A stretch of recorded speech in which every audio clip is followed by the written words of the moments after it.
Shangshan. Hi, Shangshan. Hello. Hi, Hi, it's lovely to meet you. I'm Shangshan, and I'm an illustrator and animator. And I was graduated from Glasgow School of Arts, so it was really happy for me to be a part of this exhibition, especially in Scotland, because that's for my animation work is like coming home for after so many years. Yeah. So for me, I usually create a lot of works about mental health and emotions, and this are really important theme for my work. And I really like to pay attention on those very subtle, playful emotions that we cannot really describe in words. So in this exhibition, I have two works showing, and one is a comic, and it's called Bubbles. I'm gonna do a share screen to show you some of my work. Can you see my screen? Yes. Okay. So this is one of my work. It's called Bubbles, and it's comic series. I created this in the early of this year because during that time I had a really hard time to process my feelings and emotions, and everything in my life was like too much for me to handle. So I went back to hospital to check up my status and everything, and it's been 3 years since my first time in hospital to seek for help. So I think it's a very interesting point of my life. So I decided to draw these stories about me fighting against all those hard emotions and feelings, and my experience in hospital to see the psychiatrist and doing the therapy. And I think this is a way for me to make my days feel better and make my hard emotions to go away. I'm gonna show you some of my pages, but I can't make every page of the comics here, but I will just explain some things. This is still an ongoing project, but I don't know how many I'm gonna draw. Basically, it's from the first one is from the first episode is from the day I went back to hospital this year, and I started there to tell my stories and my feelings about how I feel and how I deal with things. You can see some of my pages here. This is the first one, and I did some translations. There might be some really bad translations. I think there's a one question asking, is the character having rabbit ears in your comic series? Yeah. It's very cute. Yeah, that's because my first pet was a rabbit. My first real pet is not like a fish or anything. I'm sorry. Yeah, I apologize to all the fish, but yeah, my first real pet, that the pet that I had a really strong emotion with was a rabbit. So yeah. So these 2 pages was the first episode I drew that, and they're really short. That's just the beginning of this story, because during that time I didn't really feel like I want to express a lot. I just wanted to get this started, and I don't want to put too much pressure on myself on making this project. I don't want to make it a really big thing for me. I just want to say something when I feel I need to say something. Yeah, and this one is the second one. This one is actually, there were 4 pages, but I could only just put 2 here. Yeah, in this comic series, I also tell some of my old experience in the hospital and how did I start to think about go to the hospital to seek for help, because I have some friends, they really suffer from strong emotions and bad feelings, but they don't really want to end up in hospital. But I think went to hospital for help was the thing I really wanted to do. And I want to tell people it's okay to seek for professional help if you are really feeling not well. Mm-hmm. Yeah, that's one of the thing I really want to show in this series. Yeah, I just put these random pages. Here on this page, I wanted to visualize the feeling of bubbles. I call this series bubbles because I felt like I was wrapped in a plastic bubble and I couldn't really feel the world outside. I know there were a lot of things going on in this world, but I couldn't really feel anything about it. It's like the pandemic and everything. I know this is very serious, but sometimes I feel like I'm drowning in my own emotions. I couldn't pay attention to even like the pandemic. And sometimes I feel guilty about this because I didn't pay enough attention to the things that really matters. And that's why I call this series bubbles, because I feel like really trapped. Yeah, anyway, this is about one of my works. And if you want to see other pages of this, I can post a link in the chat later. Yes, please. Yes, Shuang has her own personal website. Please share your website link in the group chat. Also, could you also show us your this short film? It's really lovely. Yeah, okay. I will post a link later. And this is another work, and it's made a while ago, like 7 years ago, when I was in Scotland doing my master's. And this was my graduation project, and it's about a lot of very subtle emotions from my childhood to my early adulthood. And for this project, when I was in school, I was really interested in fears, but I didn't know which fears should I talk about, because there are a lot of things that I don't like. But I spent like 2 months to explore my ideas and did some sketches and small comics and stuff.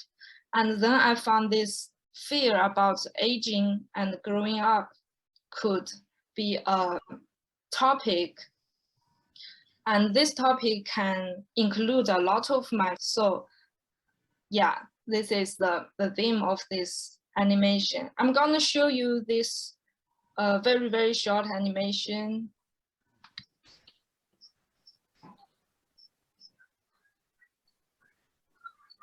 Today, I failed the test on purpose.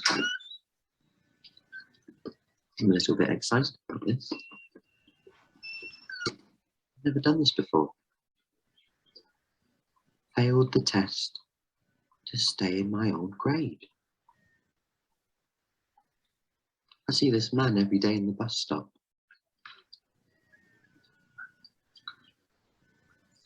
He looks sad all the time. Once I heard him crying on the phone, talking about work and things I couldn't understand.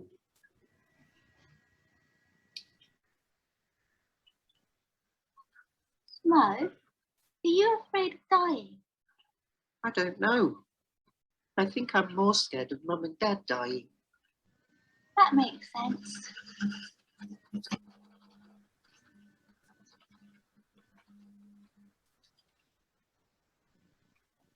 In like 12 years, I'll be at university. Must be a lot of hard homework. Much harder than what I'm doing now. And after university, I'll have to work.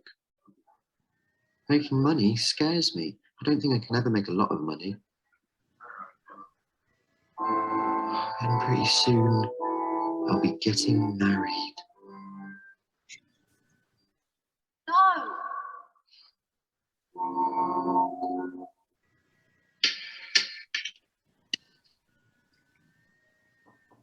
Mo, you've been in there for half an hour. Peter Pan is my favourite book.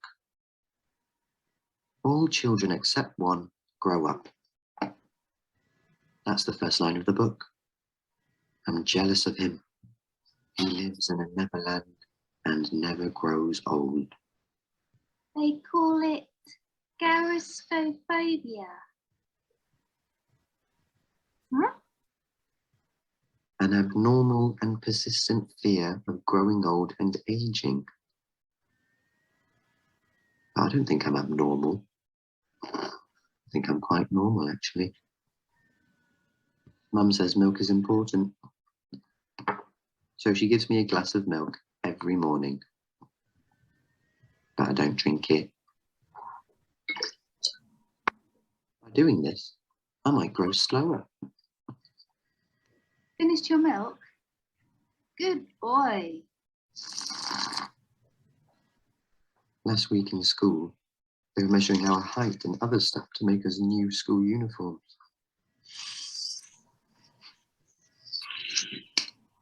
I don't think I need them. I think my old ones still fit me fine. Maybe I didn't grow. Maybe my no milk method is working.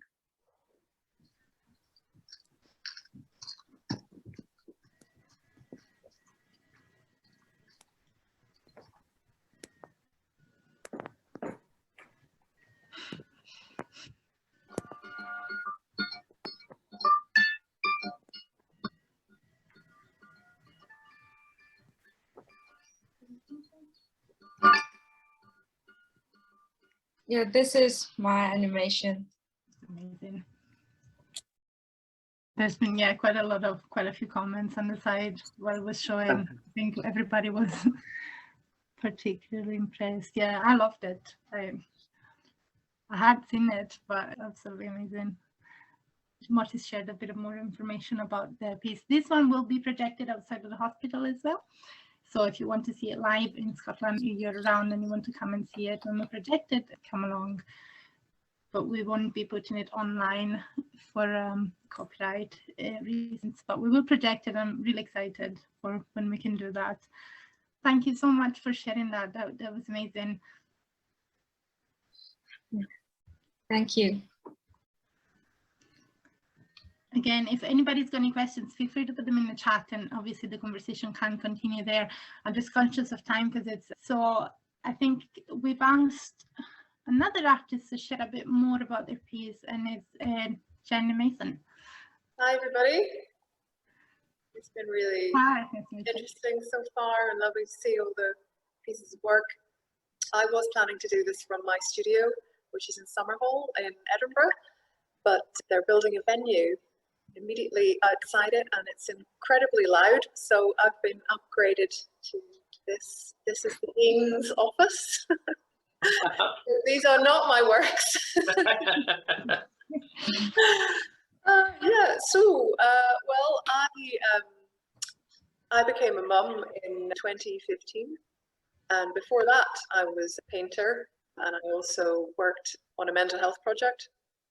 The process of having a child changed everything for me, and I'm sure Tracy will be nodding at your talk. Very interesting indeed. It changes everything, and it changed a lot for me. The piece that I have in this show, here it is called The Dream of You. Before I had my son, I had 2 miscarriages. The first one was fairly sort of standard issue, straight out of the box. They're never an easy thing to go through. The second one was very, very difficult, and it went on for months and months and months. But before I actually miscarried, the night before, I had a dream that I would have a miscarriage, and that's what this piece of work is about. I woke up from the dream and I thought I was on a completely red mattress, having had this experience. Years later, I made this piece of work. So it changed the miscarriages, eventually having a child. He's now 6 and he's busy today, so I can do this. It changed my practice completely. I don't really make two-dimensional work anymore. I make sculptures. I'm much more tuned into my mental health, the mental health of everybody really, and how really important, several of the speakers have already said, how important making work is to sort of help one deal with these things that life throws at you. So I think the topic again that is definitely not as talked about as it should, like miscarriage and anything that's got to do with maternity or like postpartum or things like that, and anything that's got to, I think the fact that there's a huge representation of what meant to be blood in your piece is quite a big statement as well, making it that visible, because we often shy away from the topic in general, especially when it's got to do with the female body.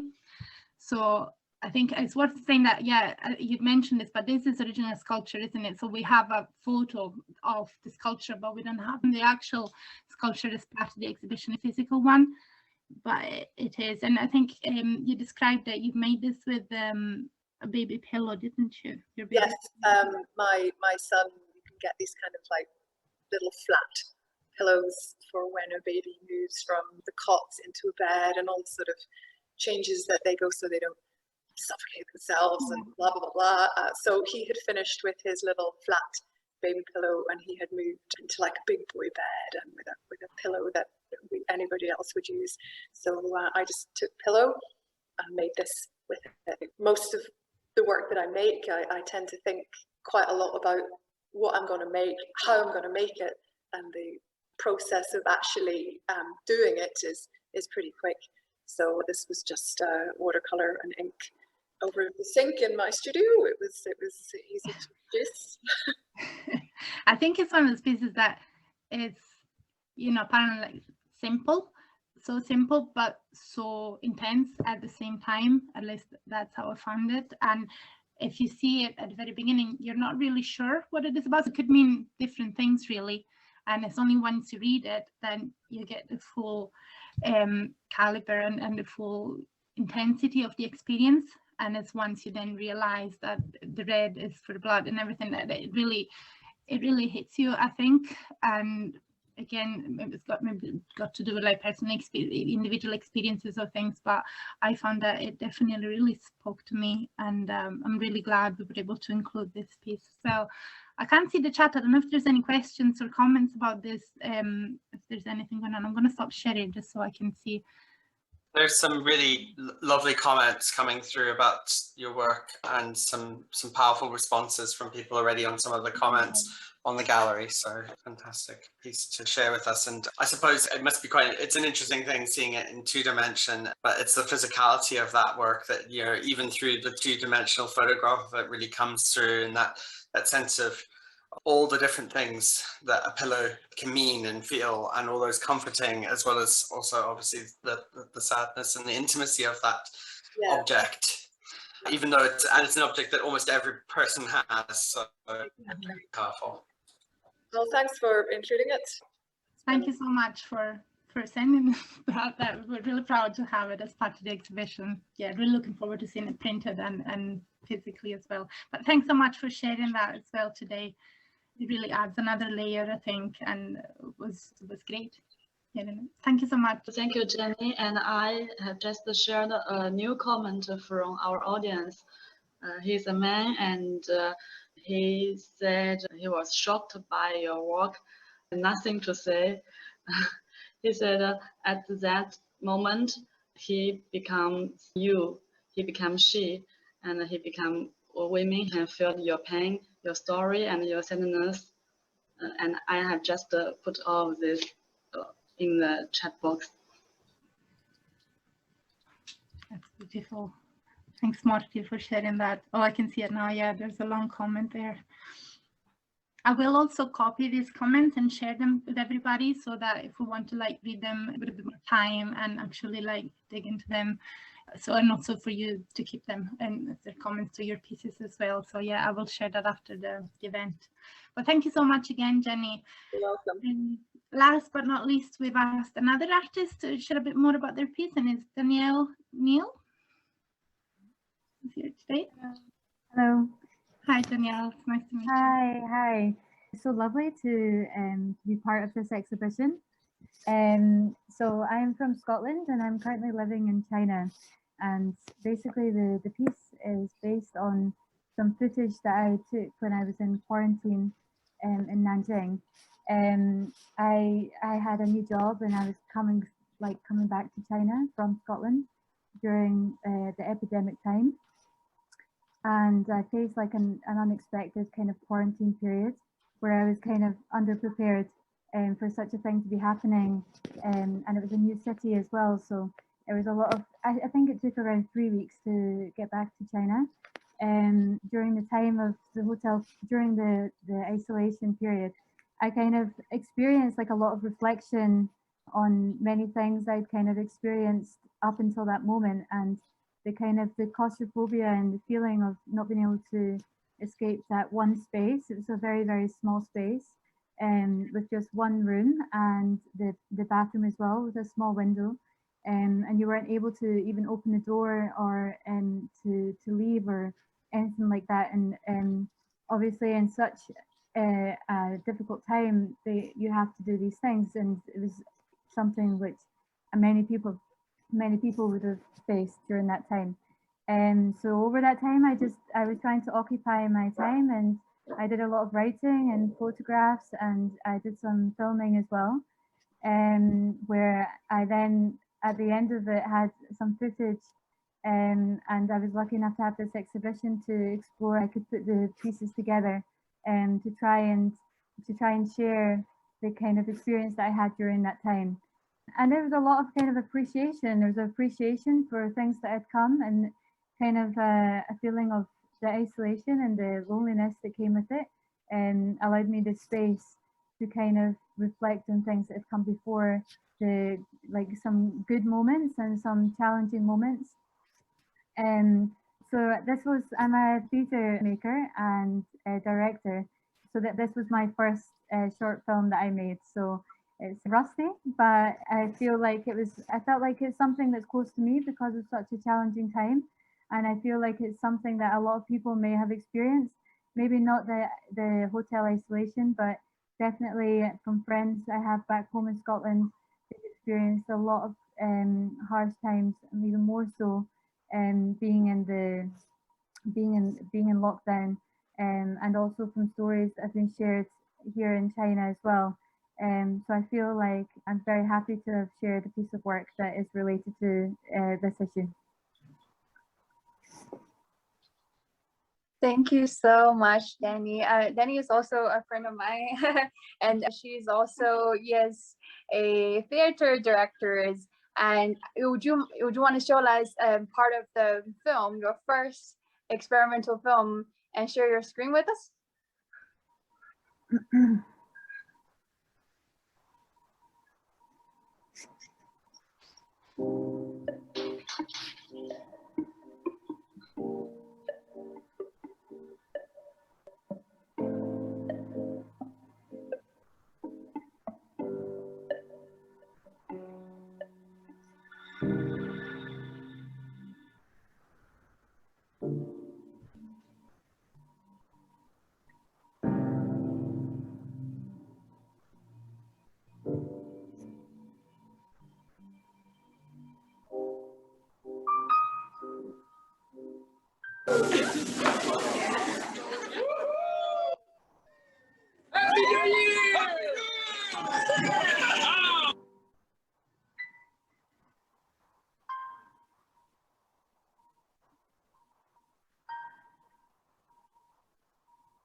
Stop.